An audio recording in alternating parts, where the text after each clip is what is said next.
আসসালামু আলাইকুম, সবাই কেমন আছেন? এই যে ছোটো ছেলের ওর আলাদা টিফিন, ও ফ্রেঞ্চ ফ্রাই এত পছন্দ করে। এই যে দেখো, তো প্রতিদিন বলতে কি একদিন পর পর ওকে ফ্রেঞ্চ ফ্রাই দিতে হয়।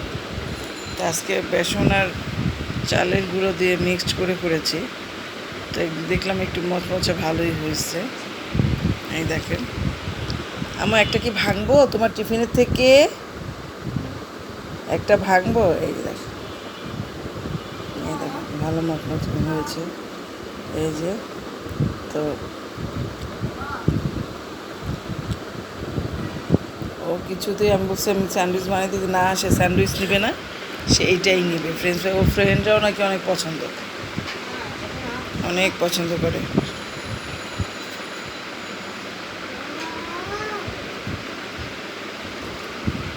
এই জন্য